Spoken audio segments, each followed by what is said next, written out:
살아계신 우리 하나님 아버지, 하나님이 이 아침에도 우리와 함께 하셔서 우리가 기도하는 것, 또 우리가 하나님께 간구하는 것, 주님의 일을 위해서 우리 모두가 주님께 도움을 청하는 모든 것들을 들으시고 하나님의 뜻 안에서 성령으로 넉넉히 응답해 주시기를 원합니다. 우리의 마음이 정말 주를 향하여 열렸사오니 이제 정말 세상을 향하여, 영혼을 향하여 우리의 눈이 향하게 도와주시고 예수의 심장 가지고 영혼들을 구원하기 위해서 불타는 마음으로 세상에 나갈 수 있는 용기와 담력과 능력이 있도록 하나님이 함께 하시고 인도하여 주시옵소서.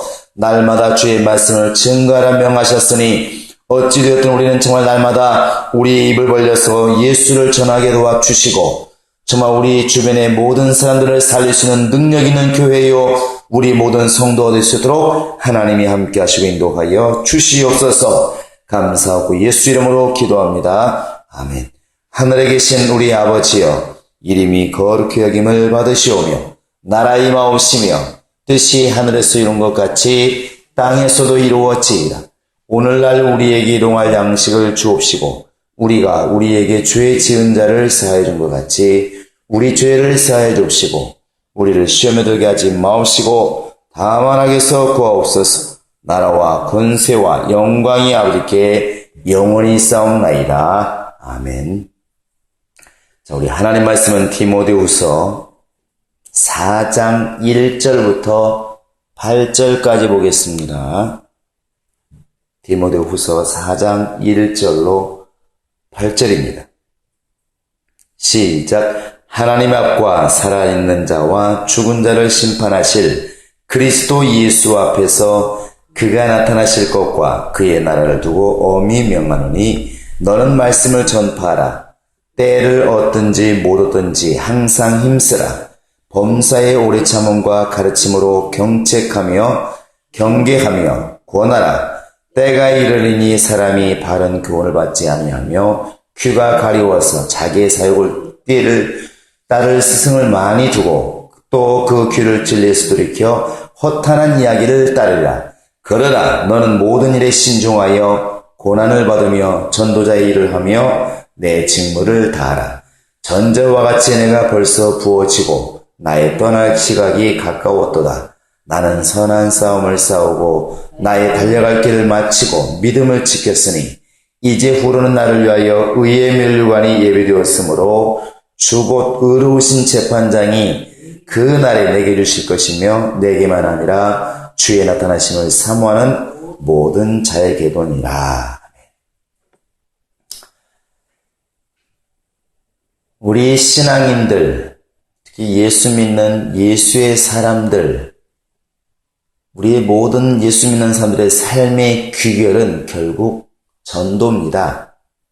우리가 이 땅에 살면서 성공해야 되는 이유도 결국 복음 전파를 위해서인 것이고 예수를 믿는 우리를 당장 이렇게 어찌 보면 데려가지 아니하시고 이 땅에 남겨둔 것도 전도를 위한 것이고 하나님이 예수를 통하여 우리에게 명하신 것도 너희는 천하 만민에게 복음을 전하라 이렇게 말씀하시고 또 세계 모든 족속을 제자로 삼아서 예수의 말씀을 가르치고 그 말씀을 지키게 하라는 것도 예수의 마지막 명령이었습니다. 그러므로 우리의 삶이 궁극적으로는 어느 길로 가든 결국에는 말씀을 전파하는, 그래서 영혼들에게 예수를 알게 하고 진리를 알게 하고 결국 구원에 이르게 할 수 있는 이것이 우리 모든 믿는 자들의 마지막 삶의 귀결점이 되어야 신앙생활을 잘한다고 이렇게 볼 수가 있습니다. 그래서 지금 바울도 결국 감옥에 갇혀 있지만 이 지금 아들 디모데에게 당부하는 것도 결국 말씀을 증가하는 것입니다. 바울의 생각은 비록 자기는 육체적으로 매여 있을지라도 하나님 말씀은 매여서는 안 된다는 생각이고 또 하나님 말씀은 절대로 매일 수가 없다 하는 것이 바울의 생각입니다. 그래서 4장 1절에 2절에 보시면 아주 엄하게 말하고 있죠. 하나님 앞에서 또 살아있는 자와 죽은 자를 심판하실 정말 그리스도 앞에서 그것도 아주 엄하게 명한다. 엄하다는 것은 무섭다는 것이죠. 아주 무섭게 내가 너에게 명령한다 그러면서 다음 이야기들을 쓰고 있습니다. 그 다음 이야기라는 게 다른 게 아니죠. 너는 말씀을 전파라는 것입니다. 어찌되었든 내가 너에게 정말 무섭게 얘기하니까 그것도 홀로 얘기하는 것이 아니라 살아계신 하나님, 또 산자와 죽은 자를 심판하실 예수 그리스도 앞에서 내가 지금 이 명령을 너에게 하는데 너는 말씀을 전파해라. 어떻게 전파해야 되느냐? 때를 얻든지 못 얻든지 항상 힘쓰라. 이미 때를 얻든지 못 얻든지 항상, 이것은 같은 말입니다. 우리 생각에는 전도라고 하는 것도 때를 만들어서 또 기회가 닿으면 이렇게 많이 생각하지만 바울이 생각하는 전도는 우리하고는 좀 반대 개념입니다. 때로는 때가 아닌 것처럼 보일지라도 상관없다는 것이죠. 이것이 지금 복음을 전할 때라고 정해진 것이 아니라 이것 때문에 내가 육신이 정말 감옥에 갇히고 또 어려움이 온다 할지라도 그 자체가 복음을 전하는 것을 중단해야 된다는 때는 아니라는 것입니다. 때를 얻든지 못 얻든지 항상 힘쓰라. 이게 바울의 명령이고 범사의 오래 참과 가르침으로 경책하라 하는 것이 명령이고 경계하며 권하라 하는 게 결국 명령입니다. 그러니 결국 말씀을 전파하는 것, 또 가르침으로 경책하는 것, 경계하면서 구원하는 것, 결국 말씀을 전하라는 것입니다. 주변 사람들에게 말씀을 전하라는 것이죠. 세상은 어떤 곳이냐? 이미 3절 이하에 나와 있습니다. 때가 이르니 사람이 바른 교훈을 받지 아니하며 귀가 가려워서 사이에 사욕을 따를 스승을 많이 두고 귀를 진리스럽게 헛하는 이야기를 따르리라. 이 세 가지를 말하고 있는데 결국 이럴 때가 이제 마지막 때, 종말의 때, 또 어떻게 보면은 이제 타락할 때가 되겠죠. 디모데후서 3장 1절부터 나와 있는 것처럼 때가 이르면 결국 사람들이 하나님 말씀보다는 자기를 사랑하고 결국 돈을 사랑하고 사납고 이럴 때가 분명히 온다는 것입니다. 그래서 말씀을 듣기를 좋아하는 게 아니라 진리에서 돌이켜 허탄한 이야기를 좋아하고 귀가 가려워서 결국에는 자기 사욕을 따를 스승을 많이 둔다고 그랬는데 자기에게 좋은 얘기만 듣는다는 것이죠. 이럴 때가 분명히 올 것인데 그럴 때 너는 어떻게 해야 될 것인가? 디모데에게 5절에서 분명히 말하고 있습니다. 너는 모든 일에 신중해라. 그리고 두 번째는 고난을 받아라. 세 번째는 전도자의 일을 하며 내 직무를 다하라. 이렇게 되어 있습니다.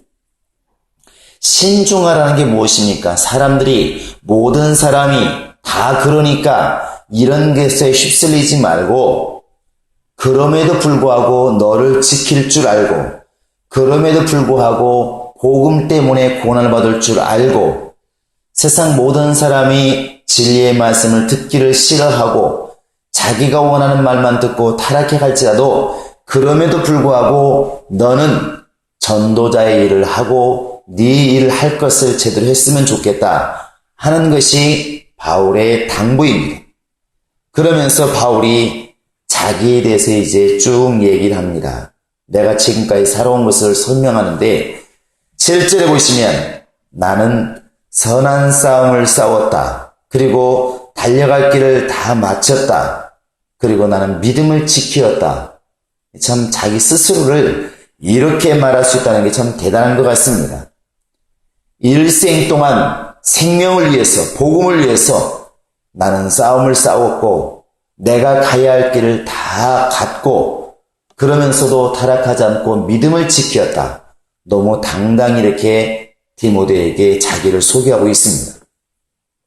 어찌되었든 바울은 자기 스스로도 비록 지금 감옥에 갇혀있는 입장이지만 복음 전파를 위해서 일생 동안 부끄럽지 않는 길을 걸어왔고 지금 디모데에게도 분명하게 아주 무서운 어조로 말씀이 정말 전파되어야 할 것을 명령하고 있습니다. 이렇게 말씀이 증거되는 이 전도자의 삶, 또 전도라는 것을 우리는 생각하면서 저 에스겔서 33장의 말씀을 기억할 수 있습니다.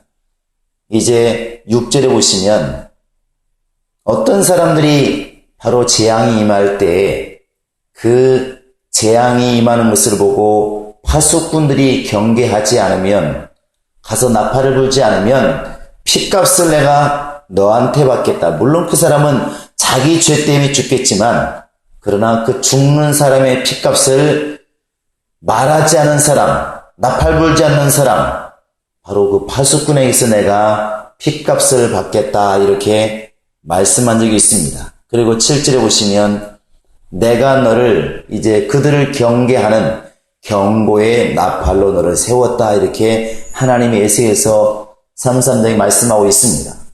결국 우리도 이 말씀이 정말 내게 주어졌을 때에 우리 또한 그렇게 경계자로서, 나팔 부는 파수꾼으로서 하나님이 나를 세우신 것을 이렇게 분명히 알 수 있습니다.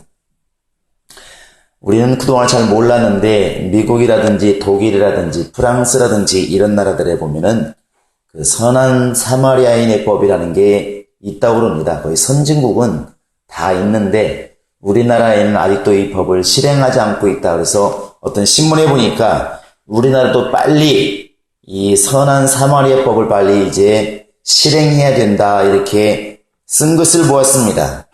그게 무슨 법이냐면 그 법의 내용이 내게 지금 심각한 위험이 없는데도 불구하고 다른 사람의 위험을 보고도 그냥 지나치면, 도와주지 않으면 나라에서 그 사람에게 법을 묻겠다는 것입니다. 죄를 묻겠다는 것이죠. 그러니까 내가 위험할 때 다른 사람을 못 도와준 것에 대해서는 뭐라고 하지 않지만, 나는 별로 지금 어려움이 없는데, 나는 지금 위험한 상황이 아닌데 다른 위험한 상황을 보고도 그냥 지나가가지고 그 사람이 죽든지 어려운 일을 당하면 그 지나간 사람에게 죄를 묻겠다는 것입니다. 또 한 가지는 내가 그 사람이 어려운 걸 보고 쉽게 말하면 심장마비로 쓰러졌는데 내 그 사람을 살리려고 애를 쓰다가 잘못해서 죽었다 하더라도 바로 그 사람에게 죄를 묻지 않는다는 것입니다. 그러니까 다른 사람을 도와주려고 선한 의도를 가지고 했는데도 불구하고 어려움이 왔을 때 그것에 대해서는 죄를 묻지 않겠다는 것이죠. 우리가 이런 얘기 들어보면 한국에서도 이런 얘기 있습니다. 요즘에는 땅에 떨어진 지갑도 함부로 주우면 안 된다. 왜 그러냐 했더니 지갑을 주워다가 이렇게 신고를 하면 그 지갑 속에 돈이 얼마 있었다 거짓말해가지고 도리어 어려움을 당한다, 이런 말 많이 듣는데 참 대비되는 말이죠. 근데 그 법에 비추어 보면 선한 일을 하려는 의도를 가지고 있을 때 비록 좀 어려움이 온다 할지라도 그것에 대해서는 죄를 묻지 않겠다. 쉽게 말하면 조금 피해가 있다 할지라도, 어려움이 있을지라도 선한 일을 하려고 하는 사람들은 적극적으로 나라에서 밀어주겠다 하는 것이 그 법이고, 반대로 자기가 어려움 없음에도 불구하고 남의 어려움을 돌아보지 않는 사람에 대해서는 그런 사람에게는 분명히 죄를 묻겠다고 하는 것이 선한 사마리아인의 법이라는 것입니다. 근데 이 말을 잘 이렇게 생각해 보니까 어찌 보면 이것이 전도에 가장 합당한 법이 아닌가 생각이 들어요. 내가 전도를 하지 않아도 사실 나와는 아무 상관이 없습니다. 옆에 사람 죽든 말든 못해 무슨 상관이 있습니까? 안 믿고 죽는 거야 자기 잘못이니까. 근데 생각해보면 주님께서 그 핏값을 나에게 묻는다. 억울하긴 하지만 그러나 주님께서 생각해보시면 너는 어떻게 살았느냐? 결국 너에게 상관없는 사람이 전도를 했기 때문에 그래도 네가 산 것이 아니겠느냐? 그 사람이 전도를 해도 그만, 안 해도 그만이지만 그래도 네 영혼을 생각해서 전도를 했기 때문에 네가 산 것이 아니겠느냐? 그런데 너는 지금 심각한 위험에 있는 것도 아니면서 이웃을 돌아보지 않는다면, 전도를 하지 않는다면 그들은 분명히 자기 죄값에 죽겠지만, 그러나 그 죄값을 네가 무관심한 그것에 대해서 내가 죄값을 묻겠다. 그 선한 사마리아 법이 얼마나 무거운지 프랑스 같은 데서는 거의 5년 이하의 징역에 처한답니다. 그러니까 지나가다가 어떤 사람이 쓰러져서 정말 그게 심장마비인지 모르고 정말 쓰러져 죽은 건데 그냥 쳐다보고 지나갔다.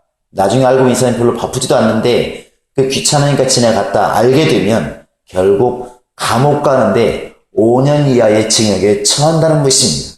상당히 무거운 벌이죠. 바울은 지금 디모데에게 부탁하면서 이 전도라고 하는 것, 자기의 삶도 전제라는 말을 쓰고 있는데 전제라고 하는 것은 완전히 포도주의 즙을 짜서 이렇게 드리는 것이 그게 바로 전제입니다. 피를 부어 드리는 것이 전제입니다.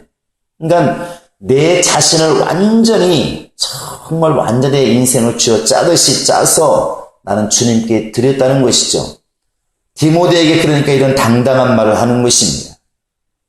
살아계신 하나님과 산자와 죽은 자를 심판하실 예수 앞에서 엄히 명하노니 너는 말씀을 전파해라.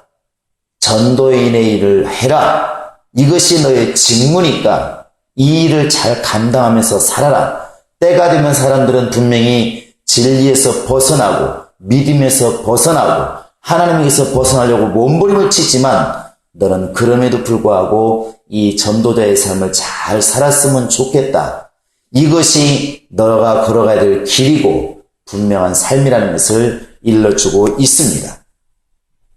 그러므로 우리 모두가 다 정말 이날도 다시 한번 우리를 돌아봐야 될 것 같습니다. 오늘날 이렇게 하도 전도를 안 하니까 봄철 대전도, 가을철 정말 전도 집회 이런 말들을 쓰는데 얼마나 전도를 안 하면 이런 말을 할까?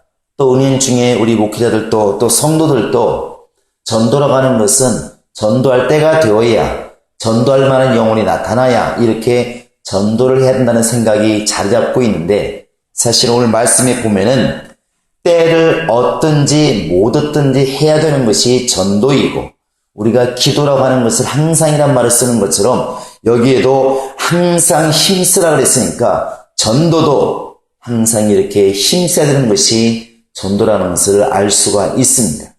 그러므로 우리의 생각에 내 모든 삶의 귀결점이 내 삶의 최종 목적이 나의 가장 삶의 목적이 정말 영혼을 구령하고 영혼을 가르치고 영혼을 세우는 일이 될 수 있도록 그렇게 내 속에 자리 잡을 수 있도록 우리가 기도해야 될 것이고 그렇게 오늘 한날도 살아가야 되리라 믿습니다. 이 시간 우리가 같이 기도하실 때 하나님 정말 내가 예수 안에서 성령 안에서 이러한 전도자의 삶을 살게 하소서.